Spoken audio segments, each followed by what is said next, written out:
Show, Fortune Builders Mastery. Welcome to this week's case study and open Q&A. Great to have you here. We're going to see a good deal here in Maryland. Again, it's a little different than some of the other ones we've done, guys and gals. I think you guys will dig this. Dan and Mike coming to you from down in the Maryland area. They got both the houses you're looking at here are the case studies today. Not just the burnt out one on the right, but the other one sitting on the left. These look like cute little bungalows, which are somewhat traditional to the Northeast, and there's a bit of this that goes all the way down into even the Northern Carolina areas. This should be kind of interesting houses. Who's on right now? Is it you, Dan? Yeah, it's me. I'm holding the phone, and Mike. Yeah. Yeah, Mike and Dan are going to be sharing the same phone, so they will be chiming back and forth. So what I'm going to do, Dan, and I'm going to hand the mic over to you, and I'll quiet down here. I'll let you go through the presentation, and then guys and gals will get right into our open Q&A. So the floor is yours, brother. Cool. Well, I'm pretty excited about this webinar. This is our first webinar, first of many, probably. And we just joined Mastery. I think we're about 2 months into the program. Really getting a lot out of it. It's really helping me, take a step back from the business and look on how we can grow from doing a couple deals here and there to really doing a lot of deals. Our main focus right now is wholesaling. Again, my name is Dan Schwartz. I'm on the right there with the graduation cap and gown on. And where are you graduating from? I graduated from University of Maryland last May. Okay, and that was the point of my question, to find out how old you are. So obviously you're still a you, and you're diving into this stuff head on. Let me ask you, just this has nothing to do with anything. But what did you graduate with? What was your focus in? Business marketing. Business marketing. Okay, so good. There's something you can actually bring over into real estate out of college. One of the few, brother. Awesome. Go ahead.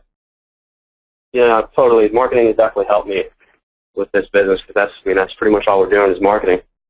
My partner Mike is on the left there with his little cousin. And Mike, you want to talk? Sure. I'm still in college right now. I just got into real estate investing about 2 years ago. And our business right now is primarily wholesaling foreclosures, which is how we came about this deal.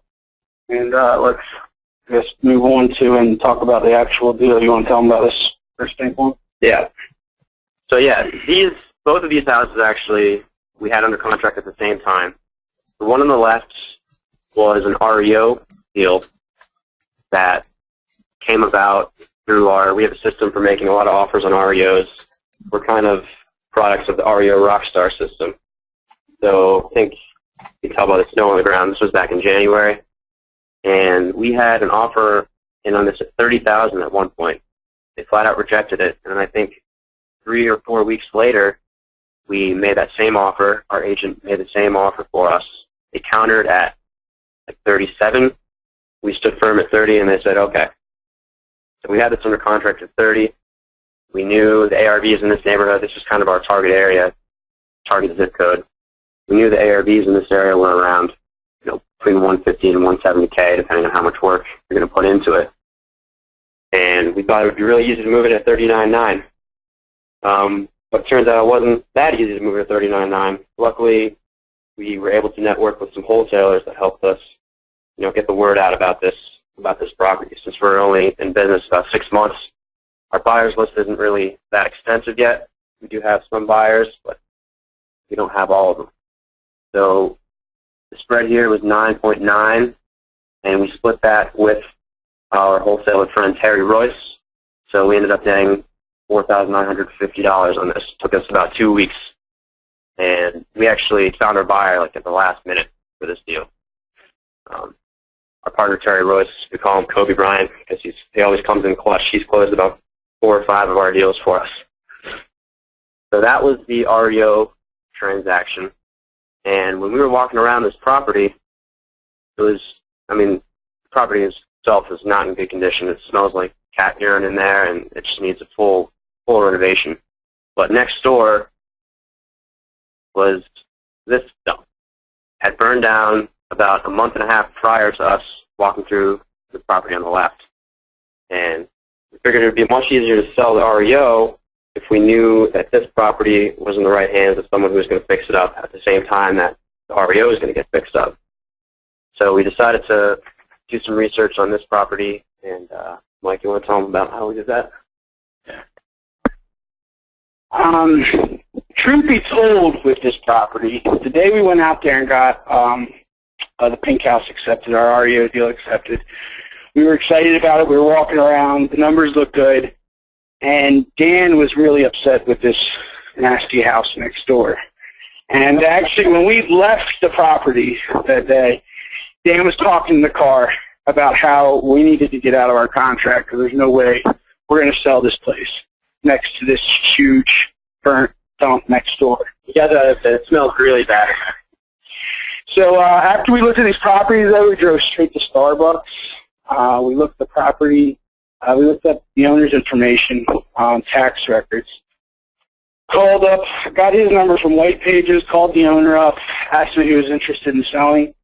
He called me back the next day and said that he'd be interested in selling and said that he'd sell it for $10,000. We met him out at the property the next day and put the property under contract for $5,000. Then with this deal, when we went to go market the property and how we sold this deal, we started to call the closed transactions in the area of other listing agents that had investor buyers in the area. And I only made 3 phone calls to 3 agents, and after making those 3 phone calls, we had a cash buyer lined up for $13,500 to buy the property. Mm-hmm. And I was, yeah, and we paid the agent a $1,500 referral fee for bringing us the buyer. That was about all the details. Yeah, I mean, it was truly a win-win transaction right there. To touch a little bit on the marketing that we're using right now in our business, like I said, our primary business is REOs right now. So what we do is we have a couple targeted auto emails from the MLS set up that comes into our inbox every day. And basically, we spend a couple hours a day analyzing properties, coming up with offer prices on certain properties in our target areas, and putting them on a spreadsheet. This spreadsheet is shared with a couple agents we work with, and these agents represent us as they're our buyer's agents, and they basically write up our offers. And we have, a set amount of offers that we try to write every week, and as well as a follow-up system on these offers to make sure that we can get a couple deals every month. So right now we're starting to expand our target area. We kind of exhausted this one area, which is called Hamilton. It's just community in Baltimore. There's still plenty of foreclosure deals, but people are starting to catch on, and everyone's making offers there now. And yeah, the key was for the REO transaction, the pink house, we wouldn't have got the deal if we didn't follow up on that offer. We just made it was originally listed at $15,000. And we knew that there had been some motivation there because it was listed for 80 days, and they hadn't dropped in price in a while. So, we followed up at 30. They countered, but sure enough, they accepted our offer at 30. And also, cruising for cash is something we do. We're always driving around looking at properties, and when we see that, distressed properties that we could sell to our buyers, we'll jot them down and do some research and call up the owner and see if there's any motivation there. So definitely don't discount cruising for cash. In this case, it was perfect because it was right next door to the REO property we had. It was burned down. It was really the street that was on. You couldn't see it in the pictures, but it was a really nice street. A lot of people are buying retail in this community. It was just a really good opportunity to have sort of a package deal, 2 houses side by side next to each other. We didn't sell it as a package deal, but it was nice that people knew that both houses were getting fixed up at the same time. Some might call it fate. Who knows? So, oh yeah, you want to go through the problems that we had with negotiating on the burnout? I know there was multiple names on the deed. Yeah, the one issue that we ran into on that deal, after we had it under contract, I found out once we started to run title on the property that there was 2 other owners of the property, and I didn't have their signatures or knew about them at the time. So it was a little hiccup and a little scare, but we were able to get those signatures and close the deal. Wasn't there like a water bill or something? Yeah, there's another bill they had to pay, and we paid that off too. So all in all, it took us about 2 or 3 weeks to close both of these properties. In 2 weeks. We didn't really have anyone interested to pick up the pink house.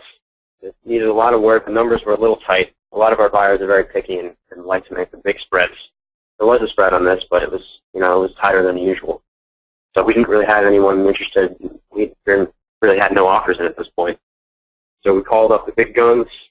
Our good buddy Terry Royce has a lot of buyers that are buying in this area. So we called him up, and he found us someone in the last minute. And how we sold it, initially we wanted to do an LLC assignment just because it's cheaper.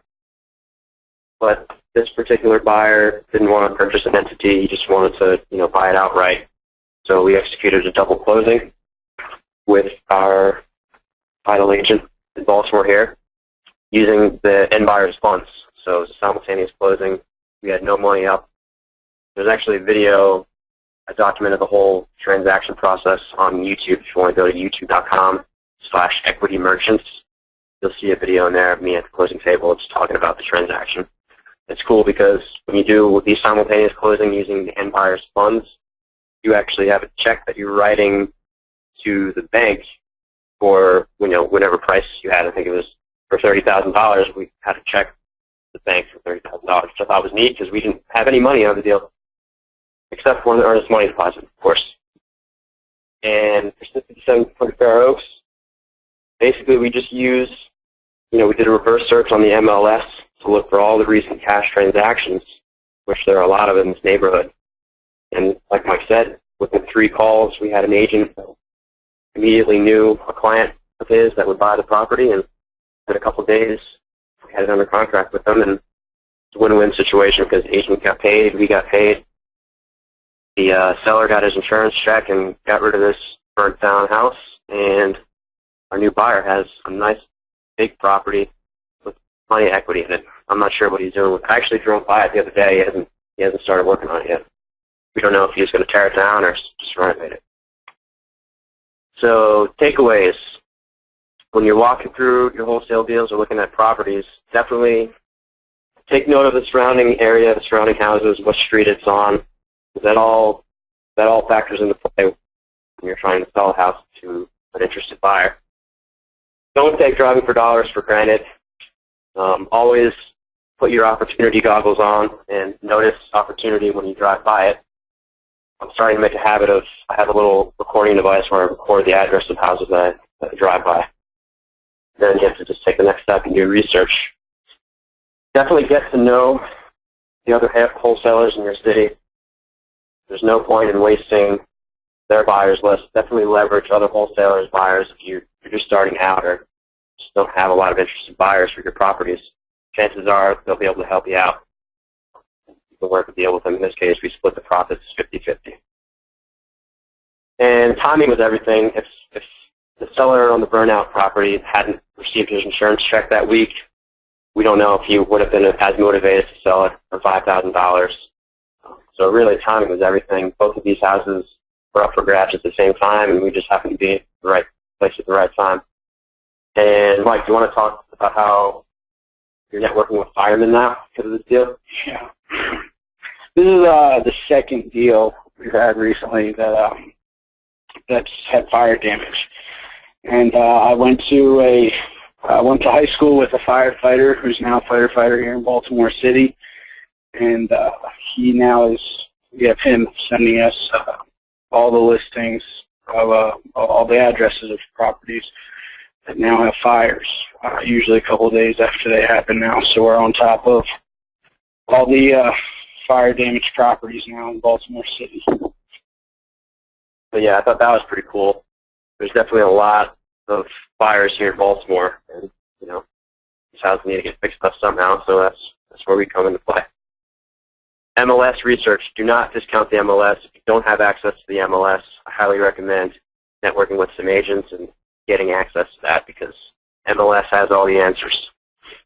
It's basically how we're running our business right now, is just picking off these REO deals, and we're even starting to make offers on short sale properties now, just off the MLS. And even on the back end, you can use the MLS to search for your buyers. So definitely learn how to use your local MLS to get access to it. So that's pretty much all the highlights for those 2 deals. It was a nice little payday for us and a good learning experience as well. This was a couple months ago. Since then, we've done a couple more REO transactions, and we're starting to get the hang of it. So that's pretty much it, Pat. Cool, cool deals right there. And before I get going, okay, before I even start here, how old are you guys? Give me your exact age. I'm 22 years old, and Mike is 23. I'm about to turn 23 next month, though. All right. What in the world entitles you guys to making checks of, you know, $5,000 or $7,000? Explain that to me. Well, for me, it was kind of the stubbornness of not wanting to get a real job. I've kind of had an entrepreneurial drive my whole life, and you know, I've networked with a lot of people, a lot of entrepreneurs that led me to real estate, and I found out about wholesaling. And I saw a video of this kid who's 21 years old that's pulled in a check for 13 grand, flipping a house in Baltimore, and I called him up, and that person was Mike. So we partnered up and turned it into a business. And I mean, it's just really the whole notion of, at this stage, when you start off with nothing, it makes it easier to risk everything. And it's not like we're really risking.